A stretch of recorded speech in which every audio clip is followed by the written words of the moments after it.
inside pajamas, which means great. Let's get started. It's time for Hot Topics.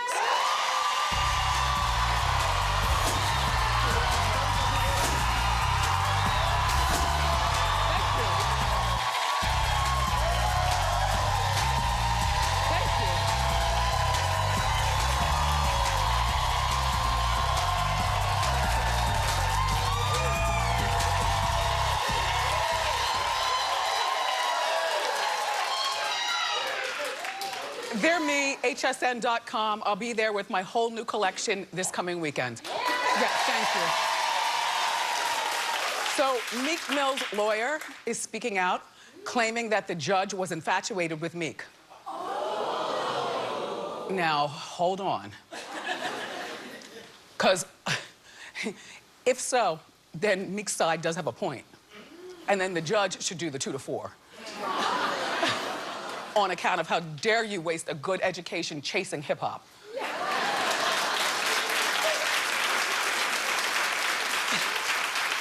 All right. So, you know, he could be sentenced for 2 to 4 years for violating his probation. We talked about that on Hot Topics. There is a petition that has been signed. There are over like 150 people so far that have signed it. All 150,000 people that have signed it. And then, you know, big names, including Jay-Z and you know, even Van Jones, who will be out here later. Van.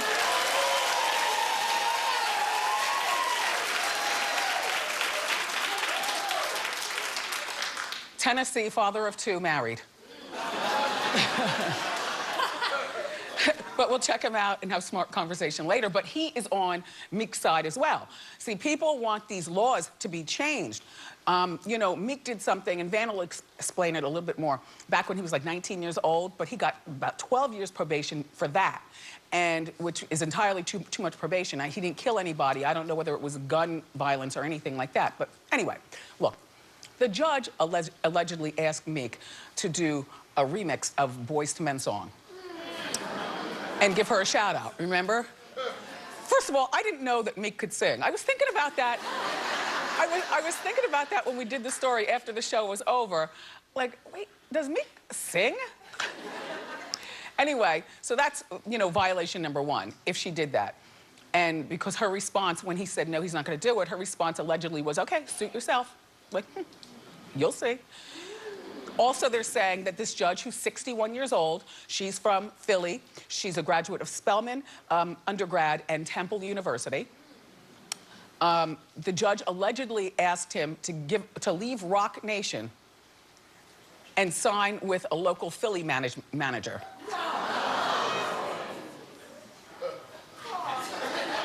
You know what? I don't know what to believe anymore. I don't want to believe any of this. I don't want to believe any of this because a 61-year-old woman, I mean, she's known Meek for years trying to help him out. So you figure they might have met when she was 58. That's still too old to be chasing hip-hop.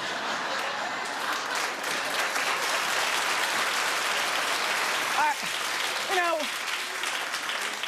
given her profession I'm talking about. See, when I'm 61, I will still be chasing hip-hop. You know, but I come from hip-hop, I come from music, totally different thing. She's a judge, for God's sakes. She gets the best seats in restaurants. She's not just some, you know, ambulance-chasing lawyer. She is a judge. I don't know about you, but I value a doctor and I value a judge. Just because when you drop your title, the seas part and palms sweat. A judge, 61. Damn, Judge. If this is all true, then can we show a full body of the oily-looking lawyer?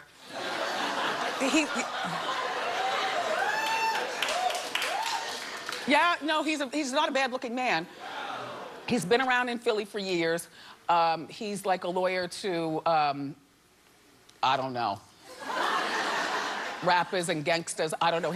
His name is Joe Tacopagna or something like that. Ends in a vowel. Tacopagna. Anyway, if this is all true, Joe, and you've been representing Meek all of these years, then why didn't you guys file a motion to get the judge dismissed from the case years ago?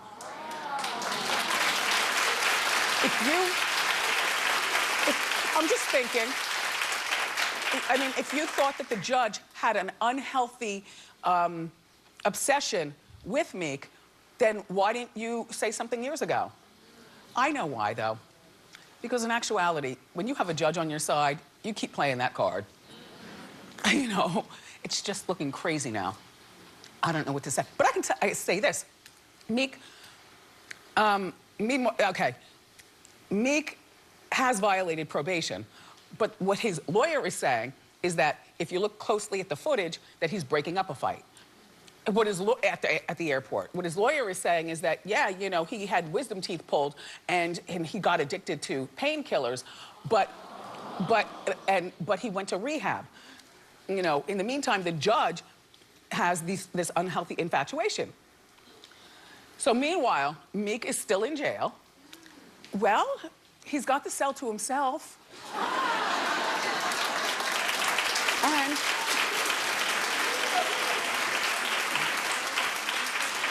And I've got the menu for tonight's dinner. Damn this show. Poultry pasta, green peas, canned pineapple, bread, and margarine. Not butter. Margarine. Oh, Meek, you have to do better. You cannot survive on that meal. Ugh.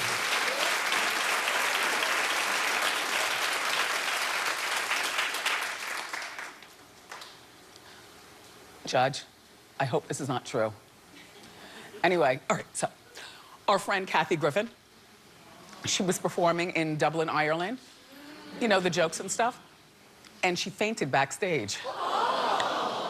Okay. So, you know, she's doing this thing now where instead of wearing her usual performance clothes, which, you know, leggings and a black t-shirt and flats, you know, and then she goes out and there's usually a wooden stool and she walks up, you know, across the stage and tells her jokes. But the new Kathy wears ladylike dresses and heels.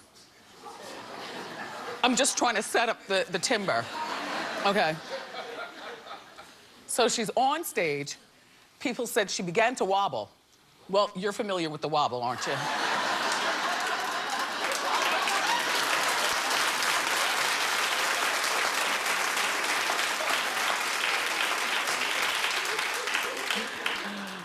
Oh, not my proudest moment.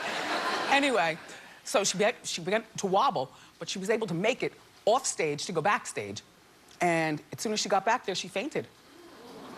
And the funny thing is, in this time of social media and everybody having, you know, their cameras out, nobody got footage of this. But Kathy did acknowledge it. So here's what she says. Take a look. I fainted at the end of my show. I'm embarrassed more than anything. So this one's for you, Wendy Williams. Girl down. I had to girl down, Mom. Thank you, Kathy. Rest up, girl. That's so funny. So Teresa in Jersey, did you watch last night? Yes. Clap if you watched. Viewership down. Whoa. What? So you are my people. Because I gotta tell you, oh my gosh. I really thought I was left out of the movement, but I got wrapped up in stuff, and then, you know, and Siggy Flicker and that stupid storyline and the stupidity of the storylines, and I'm really not interested in everybody. And I like Margaret with the pigtails and Big Margaret, her mom, with the pigtails. But I had it on mute, and I was trying to finish a book I'm reading and go through some paperwork. So it was on mute, so I could look up and see, you know, what was going on. But I wasn't interested in taking it off mute. So apparently neither were you all. Well, to keep you interested in the show, Teresa's storyline has been all about Joe and how she is blaming him for her prison stretch. Well, now her commute to see him in prison has just added 2 hours. Yeah, it's two more hours to her commute. He's getting transferred from Jersey, where he's with Apollo, and Apollo Well, Apollo, you're losing Joe, but you could gain a Meek.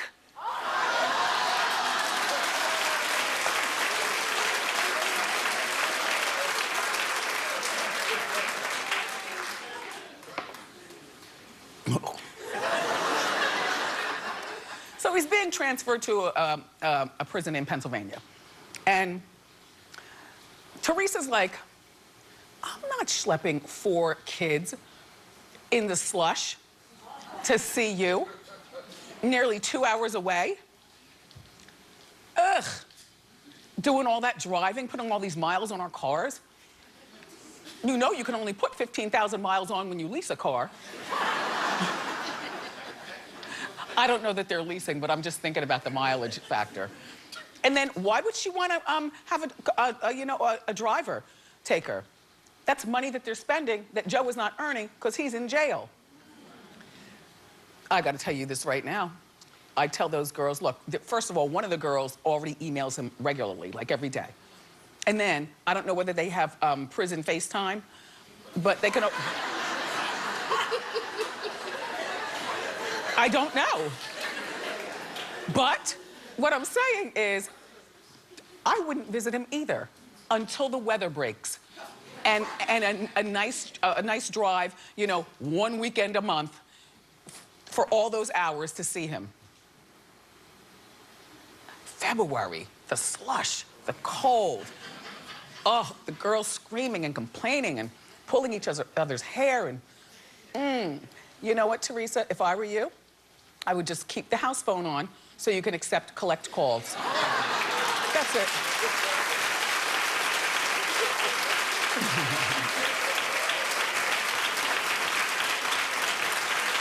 And Teresa, so her storyline, like I was telling you, she's still blaming Joe for her going to prison, which, you know, in my opinion, Teresa, you know what your man's doing when it comes to the finances he brings in the house. You know when he gives you a rack of money to go furniture shopping and you got the biggest house on the block. You're not gonna ask your husband, where are we getting this money? What is going on? Or talk to the accountant, or visit the bank, or look in the books. You're a housewife. You have all day to look in the books and get smart with the family money. With the family money. And it's all she could talk about on the show, which is why I kept it on mute. Take a look. I know how it is missing your mother. You were gone, and I missed you. I missed you too, every day. Yeah, I used to cry every day for you guys. Of course she was upset. I know she was suffering inside, and I hate that I had to leave my daughters because of the situation my husband put me in. I'm mad too right now. I wish Joe would have been on top of everything a little bit better, you know? Because I feel like I lost that 11 and a half months when I could have been with Mommy. Well, when she got out of jail, you know, her mother passed away a few months later. So I can understand her being upset with that. But don't act like you were innocent in this entire Teresa Joe thing. Nobody's stupid.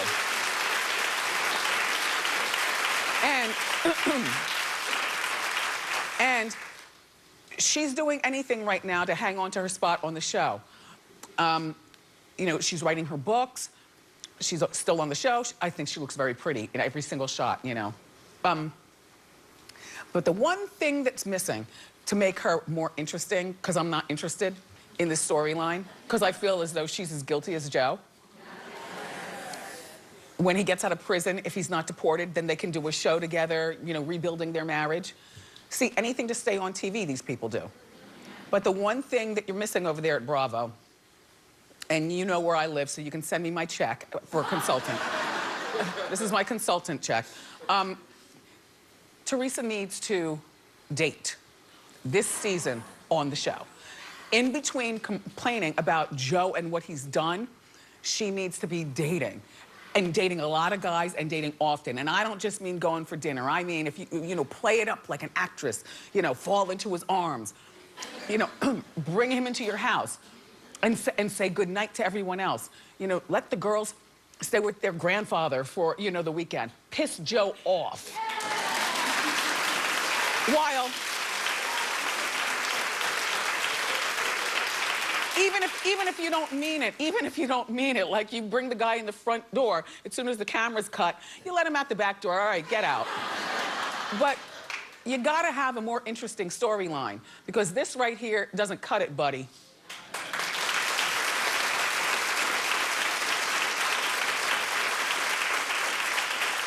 So, do you know who's probably living the best life ever right now? The Obamas. You know?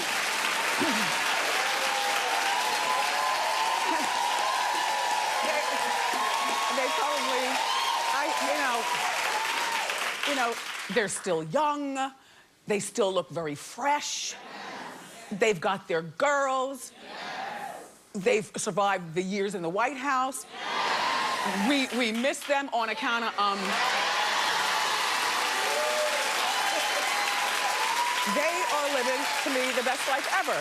So anyway, you might have heard about this. He had to report to jury duty in Chicago yesterday, and he went, 6-vehicle motorcade, 10 a.m., he was prompt, shook everybody's hand, he signed books, and caused a commotion. Of course, he wasn't selected. He was dismissed at 12 noon. But he made his $17.20 for a day of service. Why do they call the president for jury duty? To cause a commotion. That should be the one position where you don't get called for jury duty. I'm still pissed at the judge in Philly. I'm sorry. I'm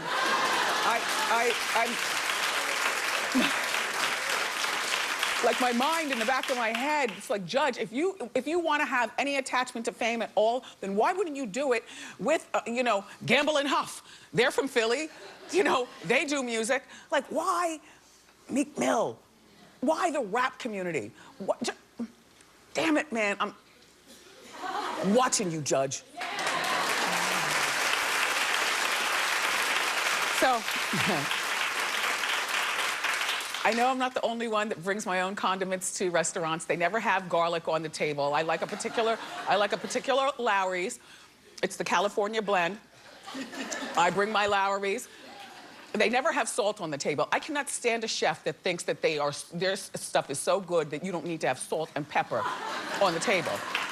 And so I asked for it, you know, bring the salt and pepper out. I got my garlic shake, and you know I love my hot sauce. Well, Chrissy Teigen is my kind of girl.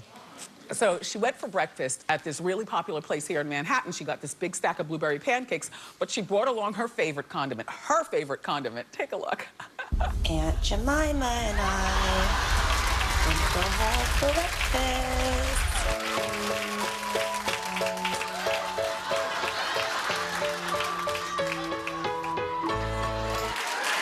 Yeah.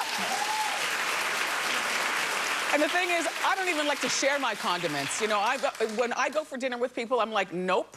You know, no, you can't use my hot sauce. You should have thought about that yourself. No. And you can't use my garlic shake. That's not nice, I know, but I get really selfish. Like, I'm thinking ahead going out to eat. And you should have thought ahead, too, if you wanted hot sauce. You know. We've got more great show for you today, though. The very smart and the very handsome Van Jones is here. He's up next, so grab a snack and come on back.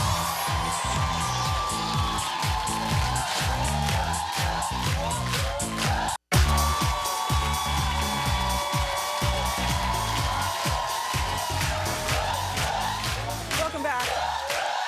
So our first guest is a CNN commentator and a political activist. He's got a new book. It's called Beyond the Messy Truth. It's a New York Times bestseller. Please welcome to our show, Van Jones.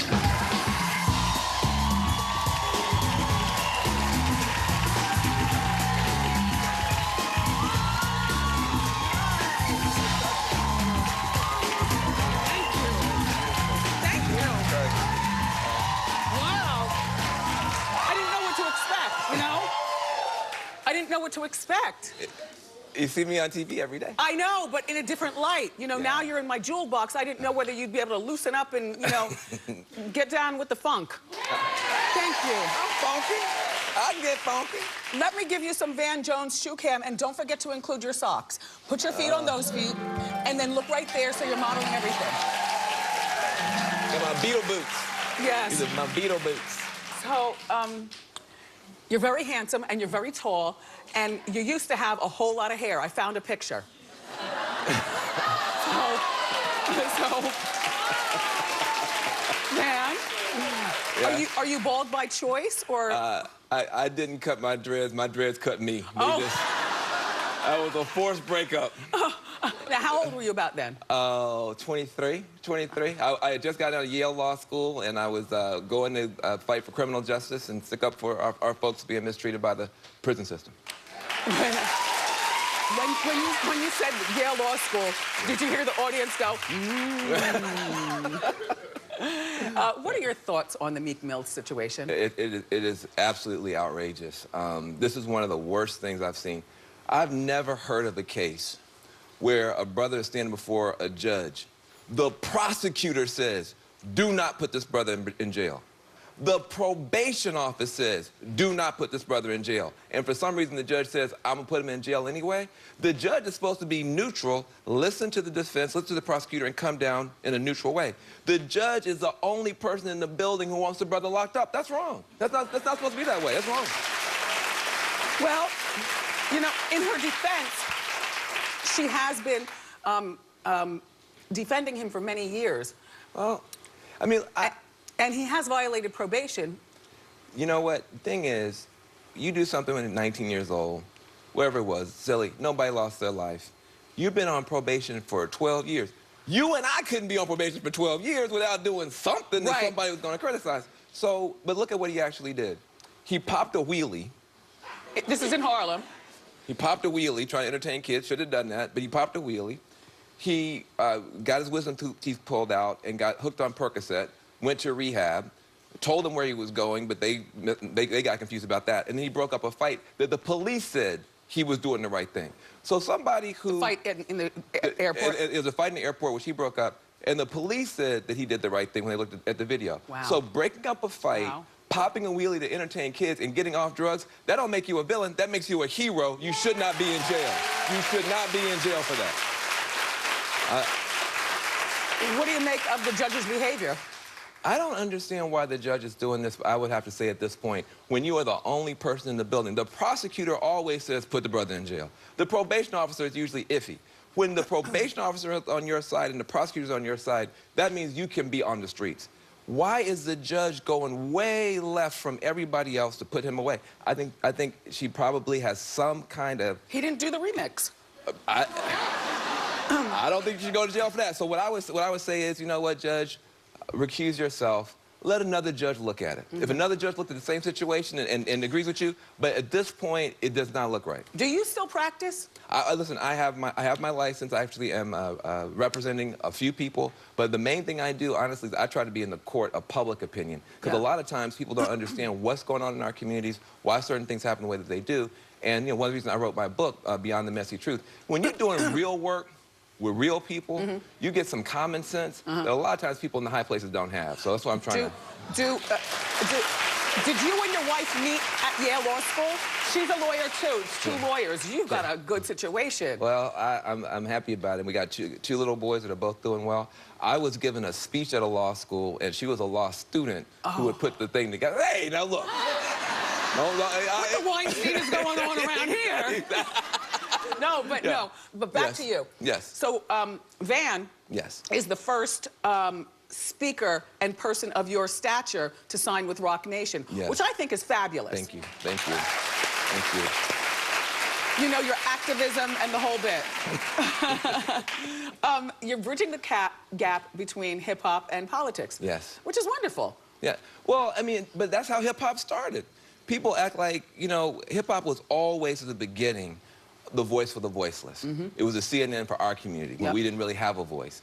And so it makes perfectly good sense to me that Rock Nation and I would be together. But also, listen, where is the line now between entertainment and politics? You got a reality TV star with a model wife in the White House doing a reality TV show every day. So, from my point of view, that's just my view. That's just my view. So, hey, look, you know I'm gonna keep it real if you have me on the show now. You're a good guest. So look, from my point of view, I think that it's all about getting the stories told, getting the voices heard. You know, people said, you know, Van Jones is the only person who's quoting hip-hop lyrics on CNN. But, I mean, listen, LL Cool J said he lied about the lies that he lied about. That sounds like Trump. So I had to go ahead and put that out there. Yeah. You know, so, you know, when you have a community with as much creativity and vibrancy and genius and stuff as we do, we shouldn't hide that. We should put that on CNN and any other place. And I'm proud to be a part of it. Things might be turning around, though. I mean, all across the country, the Dems, we're winning. And hopefully we'll do the right thing. So now, what is this white lash thing? Yes. People lashed out at you because when Trump won, you called it white lash. What is that? Well, what I was trying to talk about was the fact that not all the...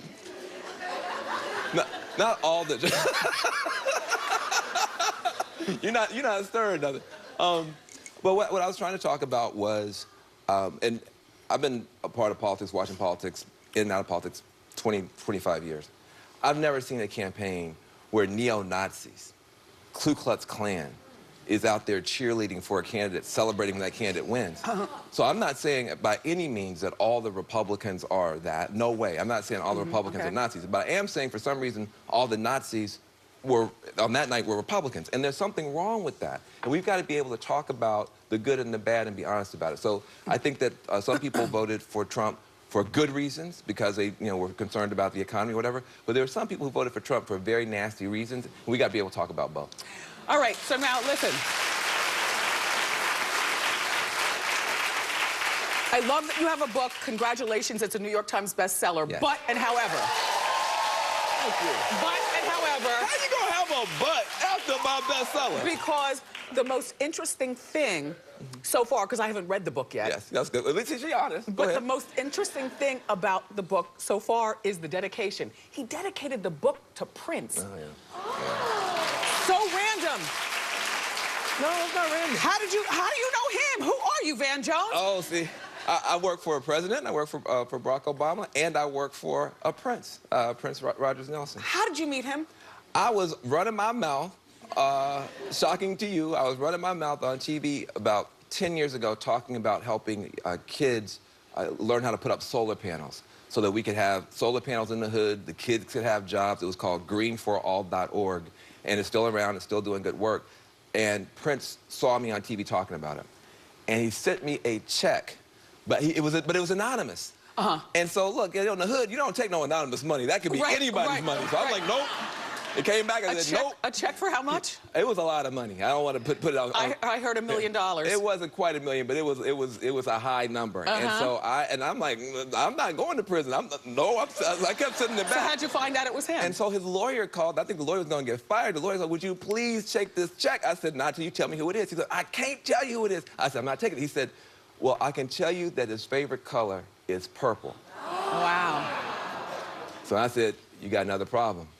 Now I ain't gonna cash it. I'm gonna frame it. I said, nah, that's my dog. Prince? And then you ended up forging this relationship. Yeah. You've been out to his house. Yeah. And you're very interesting, Van Jones. You need to come back here. I would love to come. Yeah. Can I come back? Pick up a copy of Van's book. It's called Beyond the Messy Truth. It's in stores now, and Ask Wendy is next.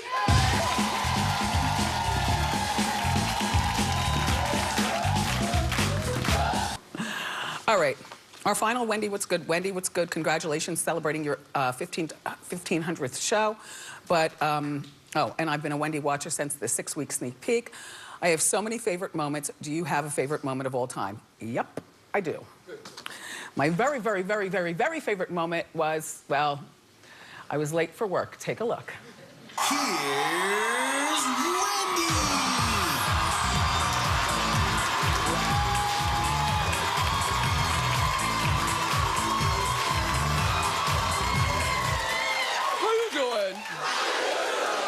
A freaking mess.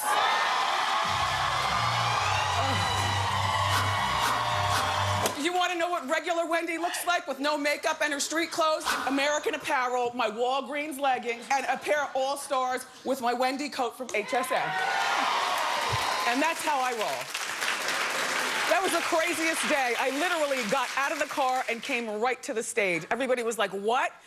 I was like, look, I got this. And it was a fun day. So stay tuned, everybody. More funny moments like that on Monday as we celebrate our 100th episode of the show. And if you would like to do a comment at Wendy What's Good, just go to wendyshow.com, all right? True That is next.